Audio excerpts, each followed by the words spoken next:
suis Anna, je travaille déjà pendant 5 ans pour Pleegzorg et je suis accompagnatrice et en même temps intermédiaire interculturel.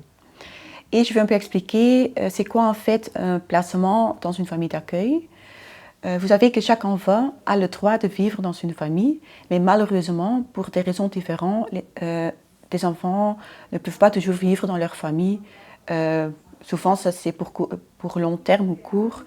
Mais alors, on essaye de placer un enfant dans une famille d'accueil. Et une famille d'accueil, c'est en fait, ça se rapproche le plus d'une famille et on veut pour ces enfants qui peuvent se développer d'une manière optimale. C'est pour ça que c'est très important. Le placement dans une famille d'accueil est donc une forme d'aide où un enfant va rester temporairement dans une famille.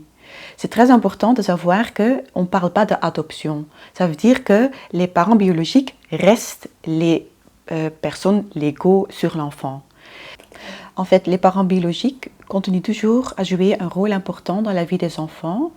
Malgré toutes les difficultés, les enfants restent toujours loyaux à leurs parents biologiques. Et c'est pour ça qu'on essaye de trouver comme accompagnatrice des bons liens entre tous les intermédiaires qui travaillent avec l'enfant pour qu'il y ait un réseau harmonieux pour l'enfant. En fait, nous avons deux formes de modules du placement familial. Il y a le placement familial du réseau. Ça veut dire que ça peut être des membres de famille de l'enfant qui prend soin de l'enfant, mais ça peut être en même temps un voisin, ça peut être une institutrice à l'école.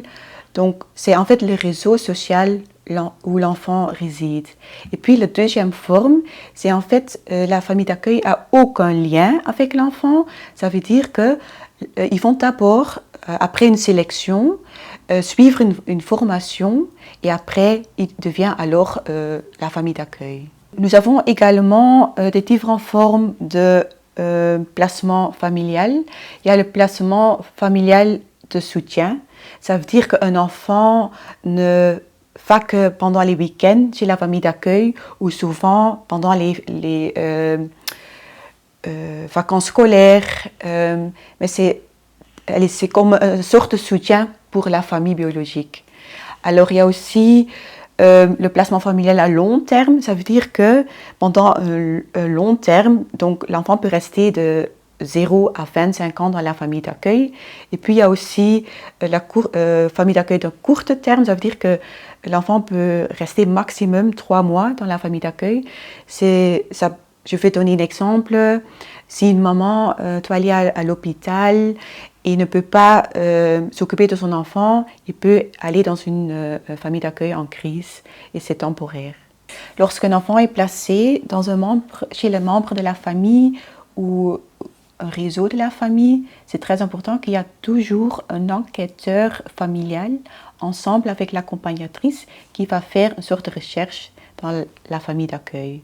Ça veut dire que pendant la période de 6 mois, il y aura beaucoup de conversations sur l'enfant pour savoir si un enfant est sûr de sa place et se sent aussi très bien dans la famille d'accueil. Aussi, on prend aussi toujours contact avec le tuteur et on essaye ensemble aussi, on prend aussi beaucoup d'informations à l'école. On va un peu faire une sorte de bilan pour savoir qu'est-ce que l'enfant a besoin et est-ce que l'enfant se sent bien dans la famille d'accueil. Chaque famille d'accueil reçoit de l'aide d'un accompagnatrice. En fait, qu'est-ce que fait une accompagnatrice? Qu'est-ce que moi je fais comme travail? J'essaie d'être intermédiaire entre la famille biologique et aussi la famille d'accueil. Et je suis là comme soutien pour la famille d'accueil et pour l'enfant. Ça veut dire que si l'enfant ne se sent pas bien, je vais à la recherche d'un psychologue. S'il y a des problèmes à l'école, je prends contact avec l'école. Donc pour tous les problèmes, vous pouvez toujours demander vos questions à l'accompagnateur. La famille d'accueil reçoit également une aide financière chaque mois pour l'enfant.